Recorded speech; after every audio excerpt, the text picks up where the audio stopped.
안녕하세요. 저녁 예배 가운데 나오신 모든 분들을 예수님의 이름으로 환영하고 축복합니다. 매주 수요일 저녁 건강한 신앙, 거룩한 삶이라는 주제로 함께 말씀을 나누고 있습니다. 오늘 이 저녁에 함께 나누기 원하는 말씀 제목은요, 건강한 자화상을 재건하라라는 제목입니다. 사랑하는 여러분, 우리들의 신앙생활이 건강해지고 거룩한 삶을 살아가는 일에 있어서 우리가 우리들 자신의 자화상을 어떻게 그리면서 살아가느냐의 문제가 굉장히 중요합니다. 조용기 목사님이 쓰신 4차원의 영성이라는 책에 보면 이렇게 고백하고 있습니다.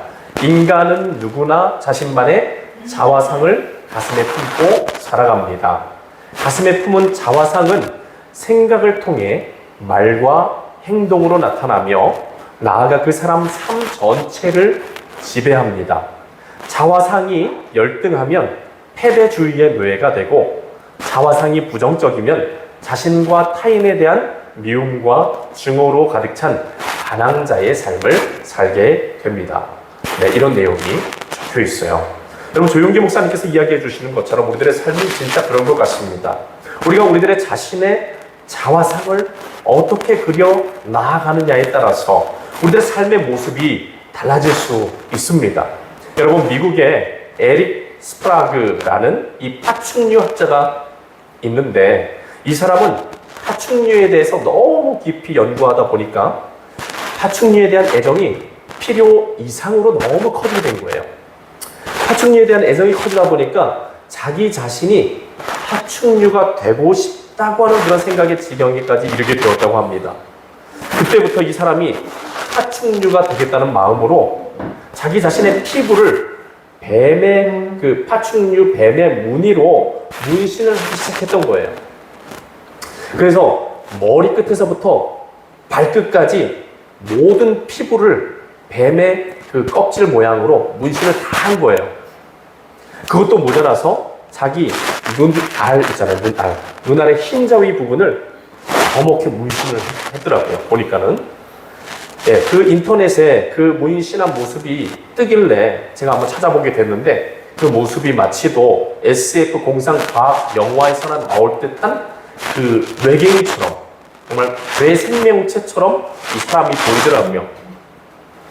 사랑하는 여러분, 좀 극단적인 경우이기는 하지만 마치도 이 에릭 스프라그라는 사람의 모습처럼 사람이 자기 자신이라는 존재, 그 자신의 자화상을 어떻게 그려가느냐에 따라서 그 삶의 모습이 이렇게 달라질 수 있는 것입니다. 그렇기 때문에 우리들의 삶이 하나님 앞에서 건강하고 거룩한 하나님의 자녀로서 살아가기 위해서, 세워져 가기 위해서 반드시 해야 될 일이 뭐냐? 우리들의 자화상을 날마다 새롭게 하는 일인 거예요. 거룩한 하나님의 사람으로 세워져 갈 수 있도록 우리들 자신의 자화상을 아름답게 그려가는 은혜의 일들이 일어나야 합니다. 하나님께서 오늘 말씀을 통해서 우리들이 어떻게 하면 그럼 건강하고 거룩한 자화상을 이루어갈 수 있는가에 대해서 그 비결을 말씀해 주시는데, 그 비결을 깨닫게 되는 오늘 저녁에 이 시간이 되기를 바랍니다. 오늘 하나님께서 우리들에게 말씀하세요. 뭐라고 말씀하십니까? 그런즉 누구든지 그리스도 안에 있으면 새로운 피조물이라, 이전 것은 지나갔으니 보라 새 것이 되었도다. 아멘. 사랑하는 여러분, 이 말씀을 통해서 하나님 우리들에게 말씀해 주시는 진리가 뭡니까? 그것은 누구든지 그리스도 안에 있으면 새로운 피조물이 될 수 있다는 거예요. 여러분, 그리스도 안에 있으면 새롭게 될 수 있다는 것은 어떤 사람이든지 예수님을 믿고 진실로 그분을 영접하면 예수님께서는 그 사람 안에 역사하셔서 그 사람을 새로운 피조물로 변화시켜 가신다는 겁니다. 새로운 피조물로 변화시켜 가신다는 것은 에베소서 4장 22절 24절 말씀에서 이야기하는 바, 유혹의 욕심을 따라 썩어져가는 구습을 따르는 옛사람을 벗어버리고 그 심령이 새롭게 되어 하나님을 따라 의와 진리의 거룩함으로 지으심을 받은 새 사람이 되게 하신다는 거예요. 자, 우리 한번 고백해 보시죠. 새로운 피조물이 된다는 것은 유혹의 욕심을 따라 썩어져가는 구습을 따르는 옛사람을 벗어버리고 그 심령이 새롭게 되어 하나님을 따라 의와 진리의 거룩함으로 지으심을 받은 새 사람이 되는 것이다. 아멘. 사랑하는 여러분, 이 내용을 우리가 잘 기억할 수 있었으면 좋겠어요. 하나님께서 우리들의 자화상을, 우리들의 정체성을 새롭게 지어가시는 방법이 우리의 심령을 새롭게, 죄악된 육체의 욕심을 따라간 우리의 심령을 새롭게 하셔서 하나님의 거룩하신 뜻과 의와 진리를 따라 살아가는 새로운 사람으로 변화시켜 가신다는 것입니다. 사랑하는 여러분, 오늘 우리들이 이루어가는 이 신앙생활이, 오늘의 이 예배 생활이, 또 우리들이 기도하는 기도 생활이, 말씀을 듣고 순종해 나가는 이 모든 생활이 육체의 욕심을 따라서 살아가던 우리를 의와 진리를 따라 살아가는 거룩한 새 사람으로 지어가시는 하나님의 구원의 역사인 줄로 믿으시기를 바랍니다. 이 말씀이 어떤 사람이든지 예수님을 진실로 믿고 영접하면 예수님께서는 그 영접한 사람 안에서 역사하셔서 그 사람의 심령을 변화시켜 가시는데, 어떻게 변화시키시냐? 육체적인 본성과 욕심에 끌려서 살아가던 죄악에 속해 있던 심령을 의와 진리로 따라 살아가는 거룩한 사람으로 변화시키신다는 겁니다. 한국 기독교 초창기에 유명한 목사님 한 분이 계시는데, 그 목사님은 김익두 목사님이라고 하는 분이세요. 한두 번 정도 한번 들어보셨죠? 여러분, 이 김익두 목사님은 길선주 목사님과 함께 한국교회 초기 부흥의 역사를 이끄셨던 한국교회에서의 위대한 부흥사 목사님입니다. 그런데 참 재미있는 게 뭐냐면요, 이 김익두 목사님은 이 목사님이 되시기 이전에 평양에서 굉장히 유명한 깡패였다는 거예요. 어느 정도로 유명했는가? 당시 평양 시내에서는 이 김익두라는 이름만 들려줘도 사람들이 막 벌벌 떨 정도로 그렇게 무서운 깡패였다고 합니다. 그런데 이 김익두라는 목사님께서 그 깡패 시절에 절친한 친구와 또 자신의 그 배우자의 권유로 인해서 교회에 가게 됐던 거예요. 그래서 거기 가서 영생이라는 그 설교를 듣고서 자신의 죄인됨을 깊이 깨닫고 회개하여 예수님을 믿고 영접하게 되었던 것입니다. 회개하고 예수님을 영접하게 된 이 김익두 목사님께서는 자신이 아는 모든 사람들에게 자신이 죽었다고 하는 부고장을 보냈다고 합니다. 이 부고장을 받은 사람들은 너나 할 것 없이 혀를 차면서, 아니 맨날 나쁜 짓거리만, 깡패 짓거리만 하더니 꼴 좋다라는 식으로 비웃었다고 해요. 그리고 이 소문은 온 동네에 퍼졌고 평양 시내 사람들은 아주 잔치를 벌였다고 합니다. 왜? 그 사고, 그 무서운 무시무시한 깡패 김익두가 죽었다는 소식을 듣게 되었기 때문이죠. 근데 진짜 죽었던 것일까요? 그렇지 않습니다. 죽은 게 아니죠. 다음날 그 부고장이 퍼지고 소문이 막 퍼졌던 그 다음날 평양시장에 죽었다고 했던 김익두 목사님이 나타나게 되었던 것이에요. 그래서 사람들은 모두 놀라서 경악을 했다고 합니다. 그런데 이상한 것이 있었어요. 그것은 나타난 김익두 목사님의 손에 성경책이 들려져 있었던 것입니다. 사람들은 성경책을 들고 시장을 걸어가는 김익두 목사님의 모습을 보면서 저것도 다 쇼일 거야. 어떻게 그 사람이 변해? 그 무시무시하고 이 포악한 어떤 그 사람이 어떻게 변했느냐? 그 변했다는 사실을 믿지 않았다고 해요. 그러던 중에 어떤 사람이 진짜 이 김익두 목사님께서 변화되었는지를 한번 시험해보기 위해서 김익두 목사님이 지나가실 때 정말 똥물을 끼얹었다고 합니다. 옛날 같았으면 이 김익두 목사님이 정말 가서 정말 주먹으로 그 사람을 아주 묵사발을 만들어 놨을 텐데, 이 김익두 목사님은 그 똥물을 끼얹어진 그 상태에서 그 사람에게 다가가서 이렇게 말씀하셨다고 해요. 옛날 같았으면 너는 벌써 죽었다. 옛날에 김익두가 죽었다는 사실을 다행인 줄 알아라. 이렇게 말을 했다고 합니다. 여러분, 이 김익두 목사님의 말씀대로 옛날의 깡패 김익두는 죽고 그리스도 안에서 새로운 피조물이 된 김익두가 된 것이죠. 사랑하는 여러분, 저는 이 김익두 목사님의 이야기 속에서 아주 중요한 사실을 깨닫게 됩니다. 그것은 김익두 목사님께서 그리스도 밖에 있을 때는 매일같이 사람들을 두들겨 패면서 죄악을 저질렀던 깡패였지만 회개하고 예수님을 믿고 예수님을 영접하여 예수 안에 거하게 되었을 때는 자신에게 똥물을 끼얹은 그 원수 같은 사람까지도 사랑으로 품고 용서할 수 있는 의와 진리를 따르는 거룩한 사람으로 변화되어졌다는 거예요. 여러분, 중요한 포인트가 무엇입니까? 누구든지 그리스도 안에 있으면 새로운 피조물로 변화될 수 있다는 겁니다. 김익두 목사님께서 깡패가 아닌 목사로 변화될 수 있었던 이유, 그리스도 안으로 들어갔기 때문인 겁니다. 사랑하는 성도 여러분, 하나님께서 오늘 이 시간 이 고린도후서 5장 17절 말씀 통해서 우리들 한 사람 한 사람에게 허락해 주시는 영적인 언약, 영적인 비전은 뭐냐? 누구든지 그리스도 예수 안에 있으면 죄악의 상태에서 벗어나서 의와 진리를 따를 수 있는 새로운 피조물로 하나님의 거룩한 사람으로서 지어져 갈 수 있다는 거예요. 그 사람이 깡패든 그 사람이 도둑놈이든 술주정뱅이든 귀신을 숭배하는 무당이든 살인을 저지르던 살인범이든 그 어떠한 흉악하고 더러운 죄악 가운데 빠진 사람이라고 할지라도 다 변화될 수 있다고 말씀해 주시고 약속해 주시는 겁니다. 근데 어떻게 하면 그렇게 될 수 있다는 거, 어떻게 하면 그리스도 안에 있으면 그렇게 될 수 있다는 것이에요.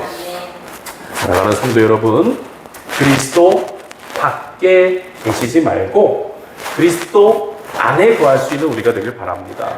사랑하는 성도 여러분, 교회만 출석하는 사람이 되지 말고 그리스도 안으로 들어갈 수 있는 진정한 그리스도인이 되시기를 바랍니다.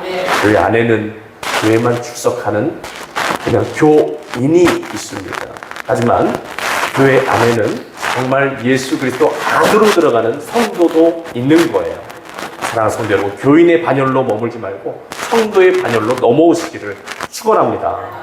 그렇게 하면 변화될 수 있다는 거예요. 예수님께서 새로운 피조물로 우리들을 끊임없이 변화시켜 가시는 역사를 이루어 가신다는 겁니다.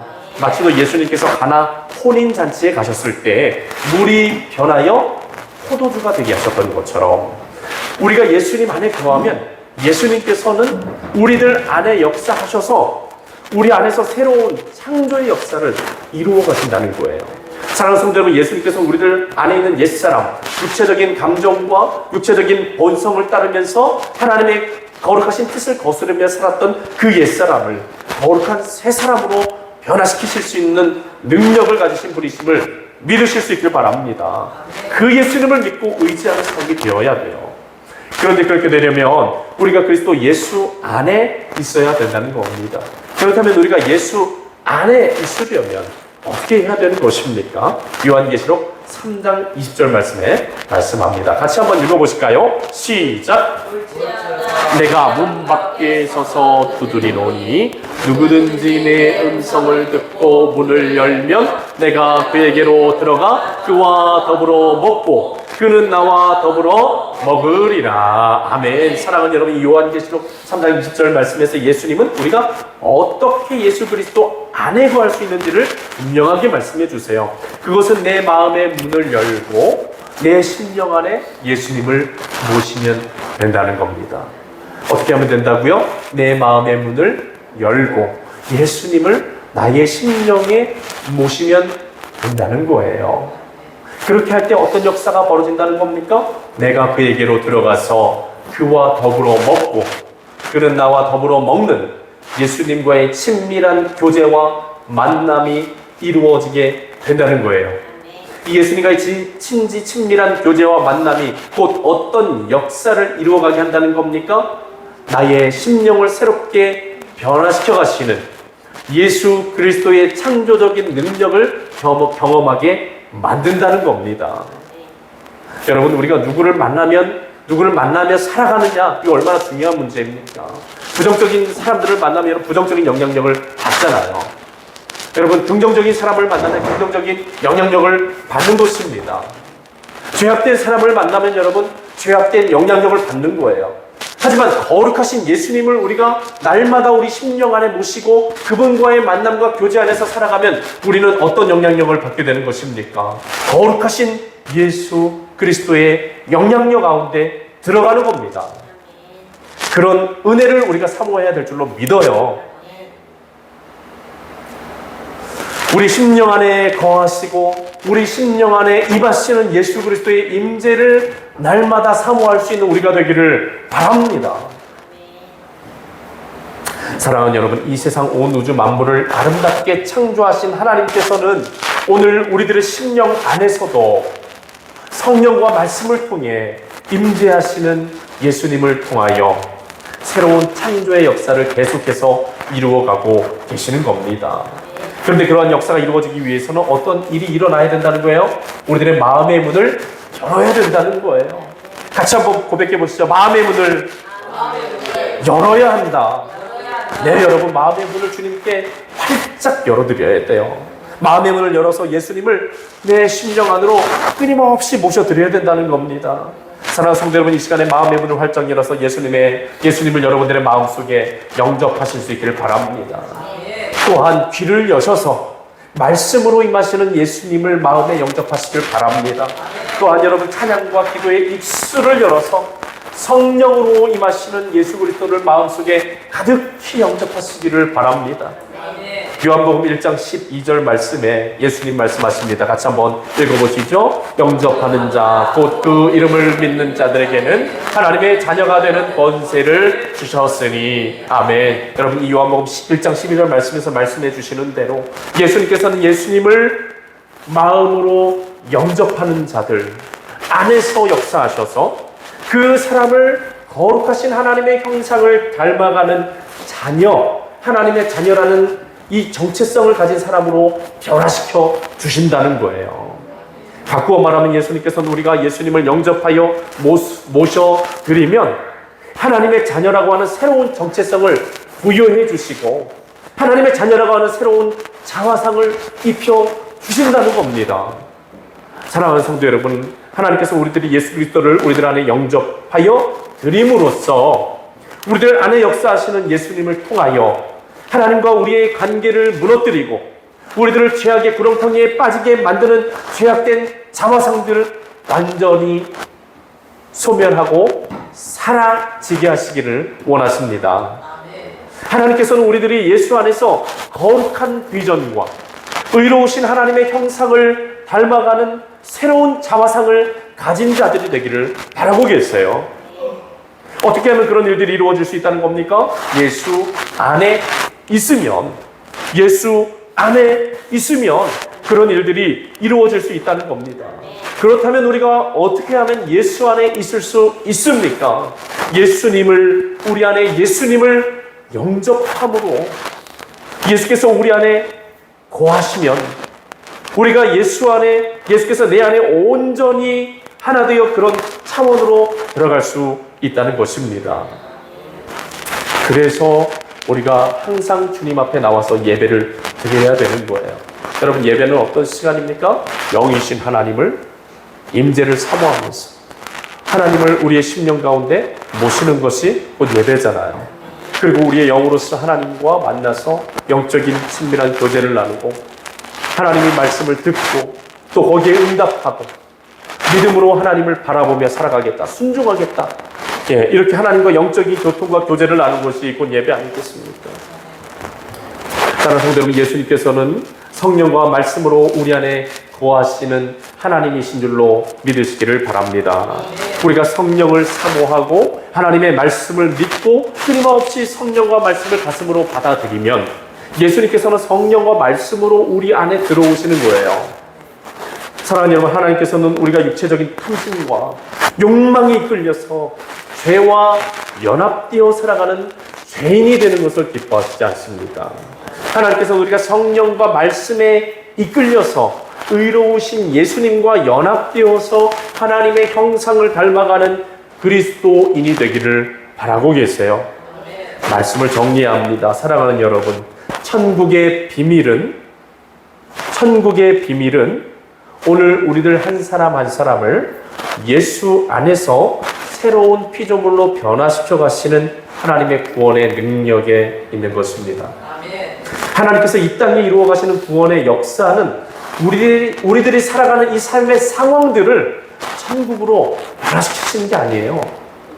하나님이 오늘 이 땅에서 이루어 가시는 구원의 역사는 이 땅을, 이 세상을 천국으로 변화시키는 것이 아니라 우리들 한 사람 한 사람을 천국에 합당한 자로 변화시키시는 겁니다. 하나님께서 간절히 원하시는 것은 여러분 세상이 천국처럼 변하는 것이 아닙니다. 우리들의 심령이 예수 안에서 천국에 합당한 심령으로 변화되는 거예요. 왜 하나님께서 마지막 심판의 때를 여러분 연기하시고 미루어 놓으시는 겁니까? 당장에 이루실 수도 있는데요. 천국이 덜 완성되었기 때문에 하나님이 그렇게 미루어 놓으시는 거예요. 천국에 들어갈 사람들은 너무나 많은데 천국이 너무 비좁고 아직 건축이 덜 돼서 그런 거예요? 그렇지 않다는 거예요. 하나님께서 이 마지막 심판의 때를 연기해 주시는 이유는 뭐냐? 천국은 이미 완성되어져 있지만 그 천국에 들어가야 될 우리들이 여전히 천국에 합당한 사람으로서 세워져 가지 못했기 때문에 그런 거예요. 사랑하는 여러분, 예수 안에 있으면 우리는 천국에 합당한 자로 세워져 갈 수 있습니다. 여러분 어렵고 힘들지만 계속해서 예수 그리스도 안에서 새로운 피조물이 되기 위해서 우리 날마다 더 힘써야 됩니다. 여러분 예수님께서 우리가 새로운 하나님의 피조물로서 지어져가게끔 하시기 위해서 십자가에 달려 죽으시기까지 했잖아요. 그 모진 고통을 우리를 대신해서 다 당해 주셨잖아요.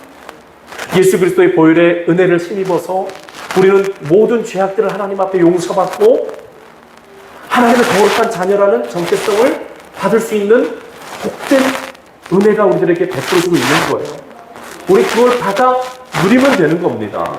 그런데 그 은혜를 받아 누리기 위해서 우리가 해야 될 건 마음의 문을 열고 우리의 구원자 되시는 예수님을 영접해야 돼요.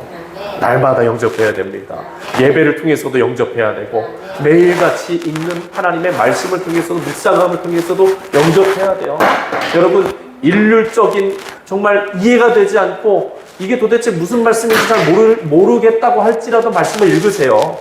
그 말씀을 읽는 그 행위를 통해서 그 말씀 가운데 역사하시는 예수님을 경험하게 될 겁니다. 여러분 기도하는데 뭔가 이 임재가 느껴지지 않고 뭔가 기도의 응답이 이루어지지 않는 것 같다고 할지라도 그래도 기도하세요. 우리가 기도하는 그 시간 속에서 예수님은 우리 안에 오시는 거예요. 여러분 예배 때 힘들고 어렵고 이 찬양 모르는 찬양이 막 불러지고 그래서 예배드리기 힘들고 어려워 계속 찬양하고 계속 박수치고 예배 드리세요. 그런 중에 성령이 임하시는 겁니다. 여러분 하나님은 우리들과 만나시기 위해서 교회를 세우셨고 예배의 시간을 만드셨고 예배의 형식을 제정하셨고 기도하게 하셨고 말씀을 주시는 거예요. 우리와 영적으로 하나 되고 영적으로 연합하고 우리를 끊임없이 하나님 안에서 하나님의 자녀로 세워가시고 천국에 합당한 자로 세워가시기 위해서 이 시간들을 허락해 주시는 겁니다. 그렇기 때문에 우리가 예배에 열심을 낼 수 있어야 돼요. 예배를 끊임없이 포기하지 말고 드려야 됩니다. 예배는 우리 지난번에 나눴는데 예배는 하나님과 나를 연결해주는 탯줄과 같은 거예요. 여러분 뱃속에 태아가 엄마와 무엇으로 연결되어져 있습니까? 탯줄 하나로 연결되어져 있잖아요. 이 탯줄 하나로 엄마에게서 모든 생명에 필요한 모든 영양분을 공급받는 거예요. 그것만 공급받고 끝납니까? 그렇지 않아요. 엄마와 정서적인 교감도 탯줄 하나로 하는 거예요. 아기가 뱃속에서 엄마나 뭐 기분이 어떻고 저쩌고 얘기해요? 안 하잖아요. 물론 엄마는 아기한테 얘기할 수 있죠. 그런데도 불구하고 엄마가 뭐 아기한테 뭔 얘기하지 않아도 이 탯줄 하나로 엄마의 정서를 그대로 교감한다 그래요. 그래서 엄마가 슬프면 아기도 슬퍼요. 엄마가 우울하면 그 아기도 우울해요. 근데 엄마가 기쁘고 행복하면 그 아기도 뱃속에서 기쁨과 행복함과 평안함을 누린다는 거예요. 그만큼 이 탯줄이 이 엄마와 태아 뱃속에 있는 태아를 그만큼 이 연결해주고 있다는 겁니다. 여러분 하나님과 우리 관계 속에서 이 예배가 뭐라고요? 탯줄과 같다는 거예요. 탯줄과 하나님의 생명의 능력을 공급받게 해주는 능력이 무엇으로부터 주어진다는 거예요? 예배라는 거예요. 그래서 여러분, 예배는 우리 신앙생활에 있어서, 우리 영혼에 있어서 심장마저 같은 것입니다. 우리의 생명을 유지시켜주는 가장 중요한 장치가 뭐예요? 예배인 거예요. 예배를 삼으시길 바랍니다. 끊임없이 예배 드리길 바랍니다. 여러분, 가슴에 손을 한번 얹어보세요. 심장이 뛰고 있습니까? 멈추고 있습니까? 뛰고 계시죠? 여러분, 심장이 단 10초라도 멈추면 어떻게 되는 거예요? 여러분, 우리들의 심장이 멈추면 어떻게 됩니까? 죽죠. 죽어요. 우리 심장이 계속 뛰어주기 때문에 우리들의 육체가 생명을 계속해서 유지할 수 있는 겁니다. 여러분, 예배는 심장이에요. 예배는 심장이에요. 예배를 드려야 영적 생명이 공급되고 심장이 뜁니다. 그리고 기도는 뭐예요? 영혼의 호흡이에요. 여러분, 우리 심장만 뛴다고 살아갈 수 있어요? 아니죠. 호흡을 해야지 산소가 피로 공급돼서 그 피에 산소가 온 몸으로 공급이 돼서 우리가 생명을 유지할 수 있는 거잖아요. 기도의 호흡입니다. 그렇다고 숨만 쉬고 살 수 있어요? 또 뭐 해야 돼요? 밥을 먹어야 되잖아요. 양식은 뭐예요? 말씀이 양식인 거예요. 여러분, 우리 영혼이 살려면 예배를 통해서 기도하고, 예배의 심장을 통해서 하나님의 생명을 공급받고, 그리고 기도함으로써 하나님 영의 호흡을 계속 이루어가면서 하나님의 말씀의 양식을 받아 먹으면 우리들의 영혼이 살아나는 겁니다. 네, 그러니까 우리 예배를 열심히 드려서 건강한 자화상을 회복하시고, 또 우리 안에 임재하시는 예수 그리스도의 임재를 통해서 우리들의 모든 부정적이고 제약된 것들이 다 끊어져 나가고, 다 죽어져 없어지고, 예수 그리스도 안에서 새로운 하나님의 사람으로 날마다 세워져가는 은혜가 충만하게 마시기를 예수님의 이름으로 축원합니다.